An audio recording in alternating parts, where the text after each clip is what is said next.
বাংলাদেশের এই অভ্যুত্থান আগামী দিনগুলোতে বিশ্বের বিভিন্ন প্রান্তে মানুষকে মুক্তি ও ন্যায় বিচারের পক্ষে দাঁড়াতে প্রেরণা যোগাবে। দেখুন অবস্থা, এই যে দেখুন, দেখেন দেখেন, এই যে এটা মানুষের অবস্থা। এই করোনা কি দিবা, আমরা এখন হসপিটালে নেওয়ার মতো নাই, আমরা হসপিটালে নিতে পারছি না। দেখেন দেখেন, আমরা হসপিটালে যেতে পারতেছি না। আমরা মানুষের মৌলিক অধিকারকে সমুন্নত ও সুরক্ষিত রাখতে দৃঢ় প্রতিজ্ঞ। এই যে দেখেন দেখেন, এদিকে একটু দেখুন, এই যে দেখুন দেখুন, এই যে এই দেখুন, এই যে মৌলিক অধিকার, এই যে দেখেন কেমন ভাবে ইনজোর মাথা, এখনো এখনো এখনো মানে এখনো। এদিকে জনগণের এই আন্দোলনে আমাদের জানা মতে প্রায় 800-এরও বেশি জীবন আমরা হারিয়েছি স্বৈরাচারী শক্তির হাতে।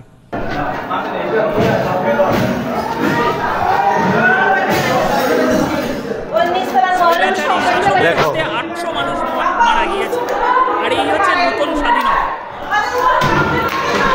এই যে দেখুন, সেনাবাহিনী আসার পরে এই দিক থেকে ভাঙতেছে। এই যে দেখুন, আমাদের মুক্তি ও গণতান্ত্রিক আকাঙ্ক্ষাকে বাস্তবে রূপ দিতে আমি তাই আজ বিশ্ব সম্প্রদায়কে আমাদের নতুন বাংলাদেশের সঙ্গে সম্পৃক্ত হবার উদাত্ত আহ্বান জানাচ্ছি। 3.5 ঘন্টা আমাদের হাইন্দির বাঁচায় রাখছে এই জিহাদে। মা, তুমি কি মনে করো এই হচ্ছে নতুন বাংলাদেশ, ইউনূস সাহেবের নতুন বাংলাদেশ? এটা কি রহমত মা, কেউ সামলায় পারে না, কেউ সামলায় পারে না মা। মানুষকে কাঁদতে হচ্ছে পরিবার সহ জীবন বাঁচানোর জন্য। এই হচ্ছে নতুন বাংলাদেশ।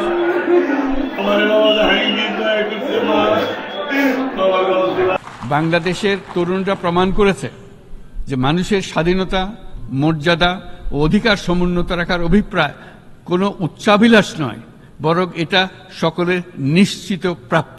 কিভাবে সম্ভব, কিভাবে সম্ভব? এই হচ্ছে অধিকার। আমরা তাদের কি ক্ষতি করলাম, আমরা তাদের কি ক্ষতি করলাম, আমরা কি ক্ষতি করলাম তাদের?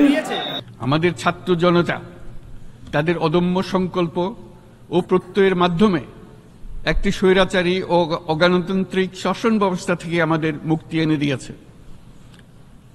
তাদের এই সংকল্পের মধ্যেই আমাদের দেশের ভবিষ্যৎ নিহিত।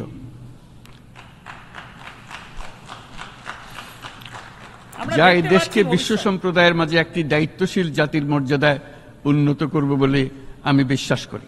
নিরীহ আমরা খাবার দাবার খাচ্ছিলাম, এমন সময় অতর্কিতভাবে আমাদের গ্রামের আবু মুসা খান সাহেবের ছেলে, মরহুম আবু মুসা খানের ছেলে, এই দেখেন এখনো তারা আমাদের হামলা করতেছে।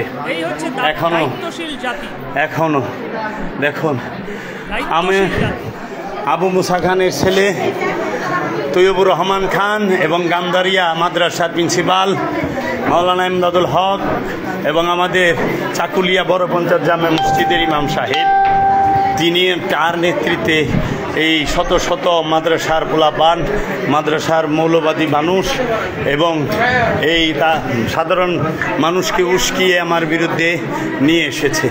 আমি কাউকে কিছু বলি না, আমরা জানিও না। হঠাৎ করে তারা 9:30টার দিকে আমার বাড়িতে এসে আমার বাড়ি ঘেরাও ভাঙচুর শুরু করছে। এখন বাজে রাত 12:30, 9:30 থেকে 12:30, 9:30, 10, 11, 12, 3 ঘন্টা আমরা প্রোটেক্ট করেছি।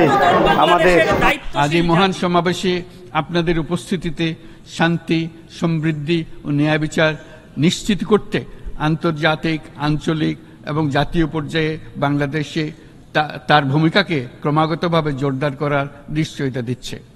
কিরে তোরা এখনো শান্ত হবি না সেনাবাহিনী আর পরে? আরে শুয়ে বারে রিন্টু কাজী, কোথায় জায়গা হইব তোকে? আজাদ তো কোথায় জায়গা হইব? তোরা আমার বংশের মানুষ হইয়া আমার চাচতো ভাই তোরাই কাম করলি, আমার বংশ তোরাই কাম করলি, আল্লাহ তোকে বিচার করবো রে, আল্লাহ তোকে বিচার করবো। আমাদের গণমানুষের, বিশেষ করে তরুণ সমাজের অফুরন্ত শক্তি আমাদের বিদ্যমান রাষ্ট্র কাঠামো ও প্রাতিষ্ঠানিক আয়োজনগুলো আমূল রূপান্তরের এক নতুন সম্ভাবনার দ্বার উন্মোচন করেছে। 3 ঘন্টা একটি মুসলমানের বাড়িতে একজন আলেম, প্রসিদ্ধ আলেম মাওলানা শাহ সুফি সৈয়দ কাজী আফসার উদ্দিন আল জাহাঙ্গীরের, যিনি নুরানি ট্রেনিং সেন্টার থেকে কওমি ঘরানার আলেম, যিনি মাওলানা কারি বেলায়েত হোসেন হুজুরের শিষ্য, যিনি কারি বেলায়েত হোসেন হুজুরের শিষ্য। দেখুন এই যে রক্ত আর রক্ত আমাদেরকে কিভাবে ইনজুর করেছে দেখেন। হ্যাঁ, তোর বাবা কোন হানে লাগছে? বাবা গো, দয়াল গো, হ্যাঁ এই দেখুন, এই নিরীহ মানুষ, এদের কি দোষ? আমাদের ছাত্র ও যুব সমাজের আন্দোলন প্রথম দিকে মূলত ছিল বৈষম্য বিরোধী আন্দোলন,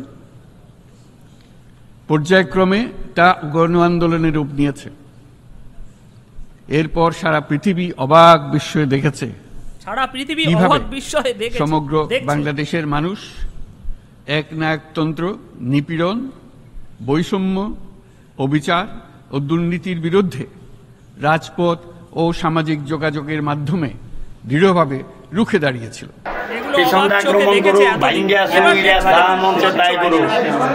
কোনো অসুবিধা নাই, 3 ঘন্টা 4 ঘন্টা পর সেনাবাহিনী আসছে।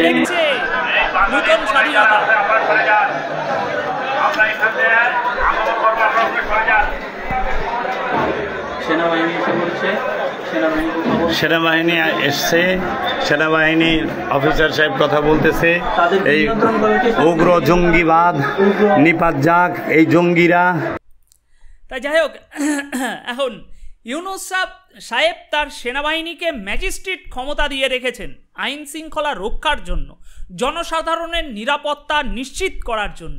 কিন্তু বাস্তবে কি ঘটছে তা তো আমরা দেখলাম।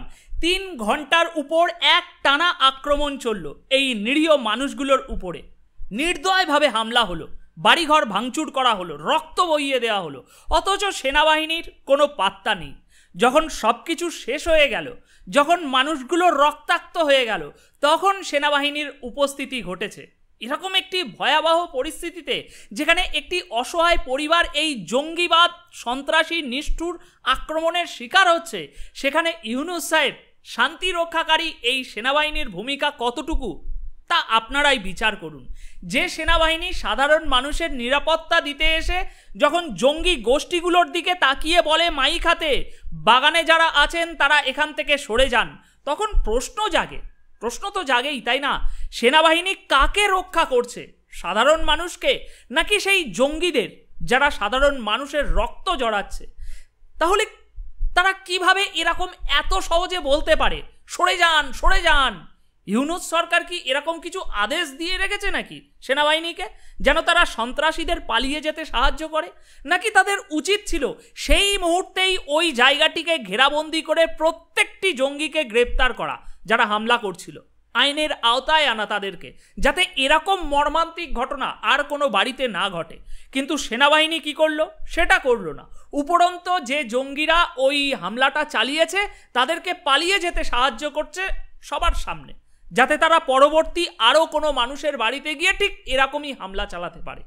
কিন্তু অন্যদিকে আমাদের মহান নেতা ইউনূস সাহেব জাতিসংঘে গিয়ে শান্তি, সমৃদ্ধি, অধিকারের বড় বড় ভাষণ দিয়ে এসেছে। আপনাদের লজ্জা হয় না? সন্ত্রাসীদের প্রতি এই নীরব সমর্থন আর নিরীহ মানুষদের অসহায়ভাবে ফেলে রাখা, এগুলোই কি আপনাদের এই নতুন সরকারের মানবিকতার পরিচয়? আপনার সেনাবাহিনী যদি এতটাই মানবিক হয়, তবে কেন তাদের হাতে জঙ্গিরা পালিয়ে যায় আর নিরীহ মানুষগুলোকে হামলার শিকার হতে হয়? এই ধরনের ব্যবস্থাপনার পিছনে কার স্বার্থ, কি স্বার্থ কাজ করছে? এটা কি সত্যিকারের শান্তি প্রতিষ্ঠা, নাকি শুধুমাত্র একটি প্রহসন, যেখানে দেশের ভিতরে ধ্বংসের আগুন জ্বলছে আর বাইরে শান্তির বার্তা দেওয়া হচ্ছে? একবার ভাবুন তো, এমন একটা ঘটনা যদি আমাদের ভারতবর্ষে ঘটত, একজন মুসলমানের বাড়িতে যদি এরকম এর অর্ধেকও হামলা হতো, সেই মুহূর্তে কত হইচই, কত উত্তেজনা সৃষ্টি হতো। সবাই নাওয়া খাওয়া ভুলে রাস্তায় নেমে পড়তো স্লোগানের ঝড় দিতে। একেবারে নখ দাঁত বের করে লুঙ্গি মাথায় তুলে নেমে পড়া হতো রণক্ষেত্রে। তখন কথায় কথায় অ্যাকশন অ্যাকশন, ডাইরেক্ট অ্যাকশন চলতো। বড় বড় হুমকি আসতো বাংলাদেশ থেকে, ভারতকে টুকরো করে ফেলার ঘোষণা দেয়া হতো, 7 সিস্টার দখল করার হুমকি দেয়া হতো। কিন্তু এখন নিজেদের ভাইদের রক্ত যখন দেশ ভাসছে, তখন কোথায় সেই ডাইরেক্ট অ্যাকশন? কেন আজ আপনাদের কণ্ঠস্বর এতটাই নীরব? যে লড়াইয়ে আপনারা এতদিন ইসলাম রক্ষার ডাক দিতেন, আজ সেখান থেকে কি সরে গিয়েছেন নাকি ভাইজানেরা? আজ নিজেরাই নিজেদের ভাইদের রক্তের বন্যা বইয়ে দিচ্ছেন শুধুমাত্র কিছু লোভী নেতার আদেশে, সস্তা রাজনীতির জন্য। এত বড় দ্বিচারিতা, এত বড় হিপোক্রেসি বাংলাদেশ ছাড়া কোথাও দেখা যায় না। আপনাদের মুখে শান্তির কথা, কিন্তু কাজে সহিংসতার চরম নিদর্শন। আপনারা যখন নিজেদেরই ভাইদের উপরে আক্রমণ করেন, তখন ইসলাম রক্ষার কথা কোথায় থাকে? ভারতে যখন কোনো ঘটনা ঘটে, তখন আপনারা উত্তেজিত হন, সেই ঘটনা নিয়ে দেশকে হুমকি দেন। কিন্তু যখন আপনার নিজের দেশেই এমন ঘটনা ঘটে, তখন কিভাবে এত সহজে তা মেনে নেন? কেন তখন প্রতিবাদের কোনো আওয়াজ ওঠে না? অ্যাকশন অ্যাকশন, ডাইরেক্ট অ্যাকশন, এসবগুলো এখন হচ্ছে না কেন? শুধু সস্তা রাজনৈতিক ক্ষমতা আর স্বার্থের জন্য নিজেদের ভাইদের রক্ত ঝরিয়ে দিচ্ছেন, সেই একই ধর্মের মানুষদের যাদের রক্ষার নামে আপনারা আগে প্রতিবাদ করতেন। এই দ্বিচারিতা স্পষ্ট বোঝায় আপনারা কত বড় হিপোক্রেট। এখন আপনারা এই যেগুলো দেখতে পাচ্ছেন, এ কেবল ছোট ছোট বিচ্ছিন্ন ঘটনা। মানুষকে পিটিয়ে হত্যা করা হচ্ছে, কারখানা জ্বালিয়ে পুড়িয়ে দেওয়া হচ্ছে, এগুলো কি শুধুমাত্র আকস্মিক ঘটনা? না, এটা একটা বড় বিপদের আগাম লক্ষণ, একটি ভয়ঙ্কর রোগের উপসর্গ। যেমন একটা মারাত্মক রোগ হঠাৎ করে আসে না, আগে তার কিছু উপসর্গ দেখা দেয়, ঠিক তেমনই আজ আপনারা এই যে সহিংসতা, ধ্বংসযজ্ঞ আর রক্তপাত দেখতে পাচ্ছেন, এগুলো আগামী দিনে আরও বড় কিছু হওয়ার পূর্বাভাস। এই তো সবেমাত্র আপনারা উপসর্গটুকু দেখলেন, এখনো বৃহৎ যে রোগটা, সেই মূল রোগ এখনো পুরোপুরি প্রকাশ পায়নি। এই রক্তক্ষয়ী সংঘাত এত সহজে থামবে না যতক্ষণ না এই মিথ্যা মানবিকতার মুখোশধারী সরকার ক্ষমতায় থাকবে। ততক্ষণ এই দেশ রক্তক্ষয়, সহিংসতা এবং অশান্তির হাত বেড়েই যাবে, লম্বা হয়েই যাবে। আন্তর্জাতিক মহলে এখন যে ছবি তৈরি হচ্ছে, তা বাংলাদেশের ভাবমূর্তিকে একেবারে ধূলিসাৎ করে দিচ্ছে। যে বিনিয়োগকারীরা বা ব্যবসায়ীরা একসময় বাংলাদেশের দিকে চোখ রেখেছিল, তারা আজ নিশ্চিন্তে সরে যাচ্ছে। কারণ কেন তারা এমন একটি দেশে বিনিয়োগ করবে যেখানে প্রতিদিন সহিংসতা আর অশান্তি চিত্র হয়ে উঠেছে? এর ফলাফল কি হবে জানেন? দেশে ব্যবসার সংকট দেখা দেবে, অর্থনীতি ভেঙে পড়বে, আর এই বিপর্যয় আমাদের নিয়ে যাবে দুর্ভিক্ষের দ্বার প্রান্তে। এখন ইউনূস সাহেবের কাছে শেষ প্রশ্ন, পরবর্তী আপনার কি প্ল্যান? এই দুই পক্ষের হাতে অস্ত্র তুলে দিয়ে দেশকে সম্পূর্ণ গৃহযুদ্ধের দিকে ঠেলে দেওয়া? একে একে সব সন্ত্রাসীকে তো জেল থেকে মুক্ত করে দিয়েছেন, কাজটা তো হয়ে গিয়েছে। এবার কি তাহলে গোপনে তাদের হাতে অস্ত্র তুলে দেবেন, যাতে এই দুপক্ষ, মুসলিম এই দুপক্ষ আরও তীব্র লড়াইয়ে জড়িয়ে পড়ে এবং আপনি আপনার ব্যক্তিগত রাজনৈতিক স্বার্থ হাসিল করতে পারেন খুব সহজে? আপনার হাতের পুতুল হিসাবে এই সেনাবাহিনী চলছে, সে তো আর বুঝতে বাকি নেই। তারা দেশের মানুষের জন্য, মানুষের সুরক্ষার জন্য নয়, বরং আপনার উদ্দেশ্য পূরণের হাতিয়ার মাত্র। আমেরিকা যেখানেই উন্নয়নের নামে, শান্তির নামে প্রবেশ করেছে, সেখানেই তাদের মূল উদ্দেশ্য ছিল দেশের ভিতরে বিভাজন সৃষ্টি করে নিজেদের স্বার্থ সিদ্ধি করা। ইতিহাস সাক্ষী, আমার মুখের কথা কেন, ইরাক, লিবিয়া, সিরিয়া, যেখানেই আমেরিকা প্রবেশ করেছে সেখানেই মুসলিম সম্প্রদায়কে ভাগ করে অস্থিরতা সৃষ্টি করেছে আর নিজের স্বার্থে পুরো দেশটাকে বিপর্যয়ের মধ্যে ফেলে দিয়েছে। আজ বাংলাদেশের পরিস্থিতিও ঠিক সেই একই ধরনের ষড়যন্ত্রের শিকার হয়ে যাচ্ছে। শেখ হাসিনা যাওয়ার পর থেকেই আমরা দেখছি দেশের ভিতরে দুই ধর্মীয় দলের মধ্যে মারাত্মক সংঘাত, হিংসা এবং বিভাজন। না অন্য কোনো না, মুসলিম ধর্মেই। মাজার ভাঙা হচ্ছে, মন্দিরের ভিতরে মারপিট শুরু হয়ে যাচ্ছে, কবর পর্যন্ত পুড়িয়ে দেওয়া হচ্ছে। দেশটা যেন দুই ভাগে ভাগ হয়ে যাওয়ার একেবারে দ্বার প্রান্তে। আজ আপনি যা দেখছেন তা হচ্ছে সেই ভবিষ্যৎ বিপর্যয়ের শুরু মাত্র।